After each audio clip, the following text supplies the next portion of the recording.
है। यदि इस आकाश मंडल के ऊपर जाकर के वहां से यहाँ पे हमें देखा जाए या 7.5 अरब की जनसंख्या में हमारी गिनती की जाए तो शायद सुई के नोक के बराबर भी हमारी औकात नहीं है। और हम अपने आप को हम विद्वान भी समझते हैं, प्रधानमंत्री भी समझते हैं, जो कुछ हूं मैं ही हूं। भगवान गोविंद ने रक्षा किया गजेंद्र का, ग्राह के गर्दन को अलग किया। किसी ने भगवान से पूछा कि आप जिसको बचाते हो उसका उद्धार होता है या जिसको मारते हो उसका उद्धार होता है? भगवान गोविंद ने कहा कि जो मेरे सन्मुख आ जाता है उसका कल्याण हो जाता है, जो पीछे से चला जाता है तो अपनी जाने भैया, उसकी बात मैं नहीं करता।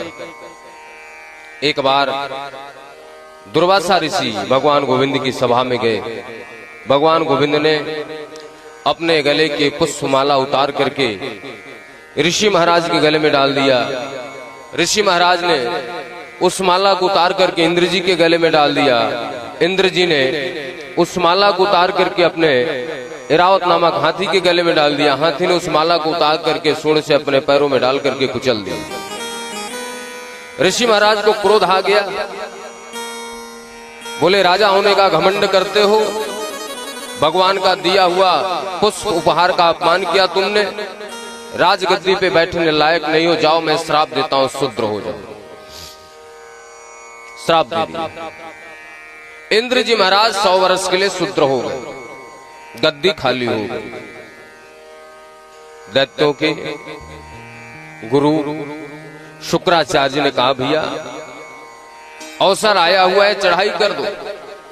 दैत्यों ने आक्रमण किया, देवताओं की गद्दी छिन गई।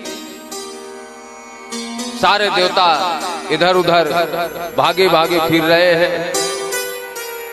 सारे देवता भगवान गोविंद के पास गए, ब्रह्मा जी के पास गए। ब्रह्मा जी सबको लेकर के गोविंद के पास गए।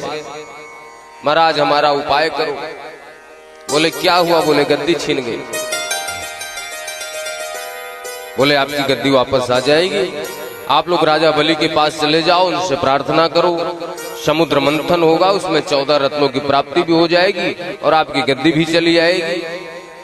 सारे देवता राजा बलि